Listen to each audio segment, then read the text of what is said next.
আসসালামু আলাইকুম রহমতুল্লাহ বারকাতুহু। প্রিয়দিনী ভাই এবং বোনেরা, আপনি কি মালদার হতে চান? আপনি কি টাকাওয়ালা হতে চান?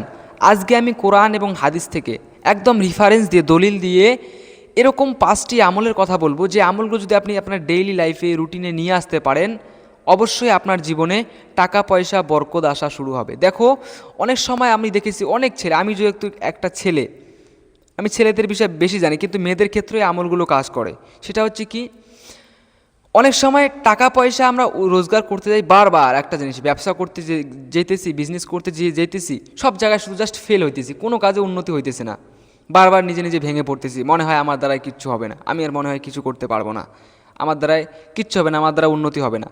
আমি আজকে এই ভিডিওতে এরকম 5টি আমলের কথা বলবো, যেগুলো যদি আপনার ডেইলি লাইফে রুটিন হিসাবে নিয়ে আসতে পারেন, আপনি জাস্ট 1 থেকে 2 মাস, আমি বলবো 2 মাস নিজে নিজে জেদ করেন, নিজে নিজে চ্যালেঞ্জ করেন, আমাকে চ্যালেঞ্জ করেন, 2 মাস এই আমলগুলো করব, অবশ্যই আপনার ডেইলি লাইফে টাকা পয়সা ইনকাম শুরু হয়ে যাবে। আর আমি আমার কথা বলি, আমি নিজের কথা বলি, আমি এই বয়সে ইউটিউবে কাজ করে, আমার 3 থেকে 4টা চ্যানেল আছে, যেগুলো থেকে ইনকাম হয় প্রতি মাসে, এই বক্তব্য দিয়েই প্রতি মাসে ইনকাম হয় 30 থেকে 35 হাজার টাকা। আমি নিজেই ইনকাম করি। এখন আমার বয়স কত বছর হবে? 16 বছর জাস্ট আমার বয়স, 16 না 17 হয়ে গিয়েছে।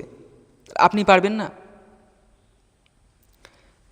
তাহলে আমি এই ভিডিওতে এরকম 5টি আমলের কথা বলবো কোরআন এবং হাদিসে, অবশ্যই আমলগুলো করে দেবেন জাস্ট 2 মাস। অবশ্যই আপনার যেরকম আপনি এখন জীবনযাপন করতেছেন, এর থেকে অনেক বেটার হবে। আপনি পুরুষ হন অথবা মহিলা হন, এই আমলগুলো করবেন। 1 নম্বরে কি, 1 নম্বরে যে আমলটার কথা বলবো, ধ্যান রাখবে। সূরা নূহ, সূরা নূহ আমরা সকলে জানি, শুনেছি, নাম শুনেছি, সূরা নূহ নাম শুনেছি। তো এই সূরার মধ্যে আল্লাহ তাআলা বলছে 76 নম্বর আয়াতের 76 নম্বর পেজে 12 থেকে নিয়ে 20 পেজ অবধি, আমি পেজ নাম্বারগুলো লিখে নিয়ে আসছি যাতে করে তোমাদের বুঝতে সুবিধা হয়, পরে খুলে দেখে নেবে। তোমাদেরকে বেশি বেশি করে আল্লাহ ইস্তিগফার পড়ার কথা বলেছে। এবার ইস্তিগফার কেন পড়বো, ফায়দা কি, এর ক্ষেত্রে টাকার সম্পর্ক কি? আমি জানি তোমার মনের মধ্যে অনেক প্রশ্ন চলে আসছে, কিসের টাকার সম্পর্ক? এখানে আল্লাহ তাআলা বলতেছে, যারা বেশি বেশি ইস্তিগফার করে, ইস্তিগফার করার কারণে আমি তাদের লাইফে অথবা তাদের গ্রামে, তাদের অঞ্চলে বেশি বেশি করে বৃষ্টি বর্ষণ করি, এবং সেটা কিসের বৃষ্টি? টাকা পয়সা এবং বাচ্চা দিয়ে, অথবা নিয়ামত রহমত বরকত, এই শান্তি দিয়ে, মাল দৌলত দিয়ে, এগুলো দিয়ে তাদের সংসারকে, তাদের জীবনকে সুন্দর করে সাজিয়ে তুলি। এখানে সূরা নূহ, আমি কোরআন থেকে বলতেছি, আয়াতগুলো বলতে গেলে বিশাল বড় বড় আয়াত, অনেক কটা রেফারেন্স দিতে হবে, ওই জন্য বেশি শর্ট করে বলতেছি। 1 নম্বর সূরা নূর মধ্যে বলতে আল্লাহ, বেশি বেশি করে তোমরা ইস্তিগফার পড়ো। 76 নম্বর আয়াত 12 থেকে নিয়ে 20 পর্যন্ত এখানে বলা হয়েছে, বেশি বেশি করে তোমরা ইস্তিগফার পড়ো, তাহলে আল্লাহ তাআলা আপনার জীবনে টাকা পয়সা, ধন দৌলত এসব দিয়ে ভরিয়ে দিবে। 1 নম্বর আমল। দ্বিতীয়তে, সূরা আলাত নাম শুনেছেন? সূরা আলাত যদি নাম শুনেন তাহলে ভালো কথা, না হলে কোরআন খুলে দেখে নেবেন, আমি কোরআন থেকে রেফারেন্স দিচ্ছি। এখানে আল্লাহ তাআলা বলছে 2 থেকে নিয়ে 3 আয়াতের মধ্যে, তাকওয়া। তাকওয়া মানে কি? তাকওয়া শব্দের অর্থ কি? ভয় করা, আল্লাহকে ভয় করা। আল্লাহ তাআলা বলছে, আর তাকওয়া সম্বন্ধে কোরআনের মধ্যে অনেক জায়গায় বলা হয়েছে, ইয়া আইয়ুহাল্লাযীনা আমানুত্তাকুল্লাহ, আল্লাহকে ভয় করো, ইত্তাকুল্লাহ, আল্লাহ সে ডরো। অর্থাৎ আপনি যদি আল্লাহকে ভয় করেন, এই আয়াতের মধ্যে বলছে আল্লাহ আপনার জীবনটাকে সুন্দর করে দেবে এবং আপনার জীবনের রিজিকের দরজা খুলে দেবে। আয়াতের মধ্যে বলা আছে, কোরআনের আয়াত। আর এই তাকওয়া শব্দটি কোরআনে অনেক জায়গায় পেয়ে যাবেন, ইয়া আইয়ুহাল্লাযীনা আমানুত্তাকুল্লাহ, ইয়া আইয়ুহাল্লাযীনা, এরকম অনেক আয়াত আছে। এগুলো যখন আমার মনে আসে না, কারণ আমি হাফিজ না, তো আমি মওলানা, তো সেক্ষেত্রে আমি বলবো, দ্বিতীয়তে আপনাকে কি তাকওয়া থাকতে হবে, আল্লাহকে ভয় করতে হবে। যে কাজ করেন সবসময় আল্লাহর প্রতি ভরসা রাখবেন এবং আল্লাহর প্রতি ভয় রাখবেন, কোনো একটা গুনাহ করার আগে, যে আমি যদি এই গুনাহটা করি, আল্লাহ যদি আমার জীবনটাকে শেষ করে দেয়, এরকম চিন্তাভাবনা রাখবেন। যদি আমি এই গুনাহটা করি, যদি আল্লাহ আমার উপর নারাজ হয়ে যায়, আল্লাহকে সবসময় ভয় করবেন, এক্ষেত্রে আপনার টাকা পয়সা মধ্যে রিজিক বরকত আসবে। তাহলে 2 নম্বর আমল আমরা জানতে পারলাম। 3 নম্বরে, আতিথেয়তার সম্পর্ক কখনো বিচ্ছেদ করবে না। এটা হাদিস শরীফের, এটা হাদিস, এটা কোরআন থেকে না, এটা হাদিস থেকে। হাদিসের মধ্যে বলা হয়েছে, যদি কোনো মানুষ একজনকার সাথে ভালো সম্পর্ক ছিল, আপনার আত্মীয় স্বজন যাই হোক, পাড়ার প্রতিবেশী, ভালো সম্পর্ক ছিল, কিন্তু হঠাৎ কোনো একটা সমস্যার কারণে, কোনো একটা প্রবলেমের কারণে আপনি ওটাকে বিচ্ছেদ করে দেন, মারামারি লেগে গিয়েছে, ঝগড়া ফ্যাসাদ, বিবাদ, টাকা পয়সা, এগুলো নিয়ে ঝামেলা হয়, যার জন্য সম্পর্ক বিচ্ছেদ করে দেন, এটা কখনোই করবেন না। আর আল্লাহ রসুল সাল্লাল্লাহু আলাইহি ওয়াসাল্লাম হাদিসের মধ্যে এটাও বলেছে, লা ইয়াদখুলুল জান্নাতা কত্তাআত, যারা সম্পর্ক বিচ্ছেদ করে, যারা সবসময় মানুষের সাথে বিবাদ সৃষ্টি করে, সেটা আত্মীয় স্বজন হোক, পাড়া প্রতিবেশী হোক, যে কেউ হোক না কেন, ফ্যামিলির লোকই হোক না কেন, তারা কখনোই লা ইয়াদখুলুল জান্নাহ, জান্নাতের মধ্যে দাখিল হতে পারবে না, জান্নাতে যেতে পারবে না। তো এই অবশ্যই আমরা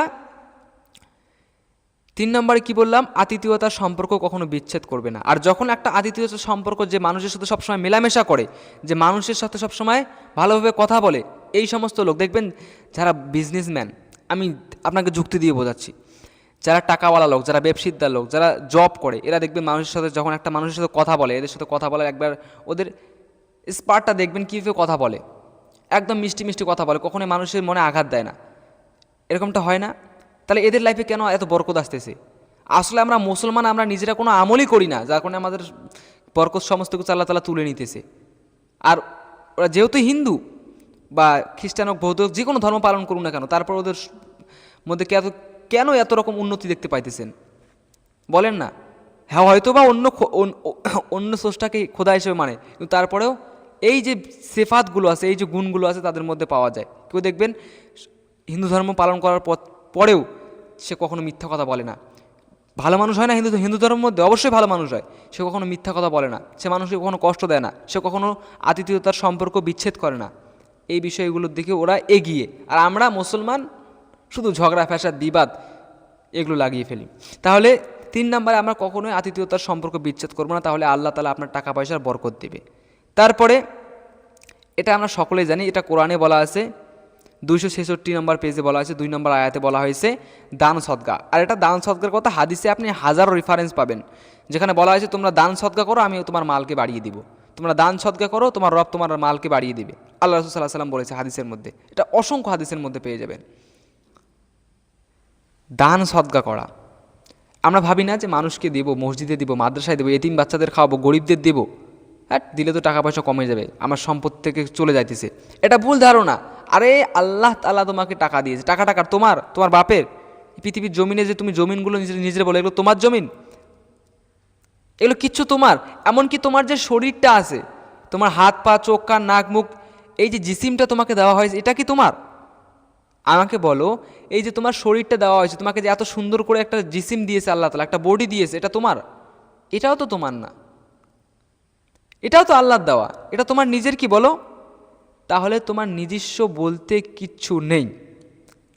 তাই দান করার আগে 100 বার ভাবে। দেখবেন একটা মানুষ অন্যান্য জায়গায় হাজারো টাকা খরচা করে দিচ্ছে মেয়েদের পিছনে, অথবা নেশা জাতীয় জিনিস পান করে, কিন্তু যখনই ভালো কাজ দান সদকা করতে হবে, তখনই একদম মানে কি যেন দান সদকা করার পরে 100 বার চিন্তা ভাবনা করে, দানটা বেকার করলাম, হ্যান ত্যান, এগুলো চিন্তা ভাবনা আসে। তাই অবশ্যই বেশি বেশি করে দান সদকা করবেন যদি মালদার হতে চান। আপনি দান করেন, আল্লাহ বলেছে আপনাকে, আল্লাহ মাল দিতেছে, আপনাকে মাল দিয়েছে আল্লাহ, আপনাকে টাকা দিয়েছে আল্লাহ বলেছে তুই মাল আল্লাহ রাস্তায় ব্যয় কর, মানুষকে সাহায্য কর, আমি তোর মালকে আরও বাড়িয়ে দিব। আল্লাহ তোমাকে ওয়াদা করতেছে, তুমি আল্লাহ রাস্তায় 1 টাকা দাও, আল্লাহ তোমাকে 70 টাকা হিসেবে রিটার্ন দেবে। তো তাহলে এত চিন্তা কিসের? এমনিতে তো আমাদের ওয়েস্ট বেঙ্গলে যে মানুষগুলো বাস করে, আপনি বাংলাদেশে থাকেন আর ওয়েস্ট বেঙ্গলে থাকেন, কেউ জাকাত দেয়? প্রতি 1000 টাকা ইনকাম করলে 1000 টাকায় কত টাকা জাকাত আপনি জানেন? 25 টাকা জাকাত। কে জাকাত দেয় বলেন? কেউ জাকাত দেয় না। আল্লাহ তাআলা কোরআনের মধ্যে 82 বার নামাজের কথা বললো, 82 বার জাকাতের কথা বলেনি? আকিমুস-সালাত ওয়া আতুজ জাকাত। আপনি সব থেকে একটা জিনিস মাথায় রাখবেন, হাদিসের মধ্যে জাকাত নিয়ে অনেক হাদিস আছে, অসংখ্য হাদিস। কিয়াসের মধ্যে যান, ইমাম আবু হানিফা, ইমাম শাফি, ইমাম ইউসুফ, ইমাম মোহাম্মদ, ইমাম জাফর, ইমাম রাজি, যত ইমাম আছে সমস্ত ইমাম কি দেখবেন জাকাতের মধ্যে কি দেখবেন অসংখ্য মাসলা জাকাত নিয়ে। তাহলে এই জাকাতের কথাগুলো কি বেকার আসলো? জাকাত না দিলে যে আপনার গলার মধ্যে সাপ ঝুলিয়ে দেওয়া হবে, জাকাতের মাল আপনাকে সাপ হয়ে দংশন করবে, এই হাদিসগুলো আপনার দিমাগে নেই? তাই অবশ্যই দান সদকা করবেন। যদি আপনি আমি এগুলো কড়া করে বলতেছি, বাট এগুলো ধ্যান রাখতে হয়। এই কারণে আমাদের মুসলিম এত পিছিয়ে, কেননা তারা কোরআন হাদিস জাস্ট পড়ে, এগুলোর প্রতি বিশ্বাস রাখে না। আর কেউ এরকম আছে কোরআন হাদিস জাস্ট রসটা মারে। আমি অনেক মানুষকে এরকম দেখেছি, কোরআন জাস্ট ওরা রিডিং পড়ে, কোরআন জাস্ট রিডিং পড়ে রটটা মেরে চলে যায়, কিন্তু কোরআনের মধ্যে কি বলতেছে আল্লাহ ওটা দেখে না। দেখা যায় না এরকম অনেক মানুষ? অনেক মানুষ, অসংখ্য মানুষ কোরআন জাস্ট এসে রিডিং পড়তেছে, মানে ওকে রিডিং পড়ার জন্য চুক্তি করে কেউ দিয়েছে, একদম রকেটের গতিতে রিডিং পড়ে, কিন্তু কি বলেছে কোরআনে সেটা জানে না। এরকম কোরআন পড়ো এবং বোঝো। কোরআনের মধ্যে দেখো কতবার জাকাতের কথা বলা হয়েছে, কত আয়াত নিয়ে আসছে, গরিব মিসকিন এদেরকে সাহায্য করো, আমি তোমার মালকে বাড়িয়ে দিব। আল্লাহ তাআলা আপনাকে কেন মাল দিতেছে? এই টাকা পয়সা মাল দাদা একটা হচ্ছে ইমতেহান, একটা পরীক্ষা, এটা হচ্ছে আপনার পরীক্ষা। টাকা পয়সা মাল দৌলত পেয়ে গেলে আমরা ভাবি, আমরা পৃথিবীটাকে জান্নাত ভাবতে শুরু করি। তারপরে 5 নম্বরে যে আমল সেটা হচ্ছে কি, নামাজ এবং আল্লাহর জিকির আদায় করা। এক্ষেত্রে এটাও হাদিসের মধ্যে আছে, এটা কোরআনের মধ্যেও বলা হয়েছে, যারা আল্লাহ তাআলার কাছে সবসময় নামাজ পড়ে, জিকির করে, এদের জীবনগুলো দেখবেন আপনি সিম্পল একটা লাইফ হয়।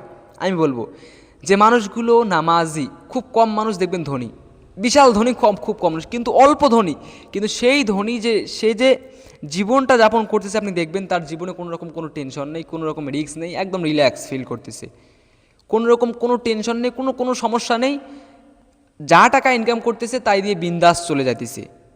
এরকম হয় না? যা টাকা ইনকাম করতেছে তা দিয়ে বিন্দাস চলে যাইতেছে। এটা কেন হয়? এটা হচ্ছে বরকত, এটা হচ্ছে রহমত। আর দেখবেন কিছু মানুষ টাকা প্রচুর ইনকাম করতেছে, একদম বিশেষ টাকা, মাস গেলে 4 লাখ 5 লাখ 8 লাখ 10 লাখ 1 কোটি 2 কোটি এরকম ইনকাম করতেছে, কিন্তু বাড়িতে শান্তি নেই, রোগ ব্যাধি বাড়ি থেকে ফুরো হইতেছে না, সমস্যার পর সমস্যা আসতেছে। তাই অবশ্যই আপনি যদি মালদার হতে পারেন চান, এই 5টি জিনিস ধ্যান রাখবেন। আমি বলবো এখন আপনি যেরকম জীবনযাপন করতেছেন, এখন যদি আপনার কাছে 2 টাকা 4 টাকা 5 টাকা টাকা নাও থাকে, এই আমলগুলো শুরু করেন, আল্লাহর প্রতি ভরসা রাখেন, আল্লাহ অবশ্যই আপনার জীবনকে চেঞ্জ করে দেবে। আসসালামু আলাইকুম।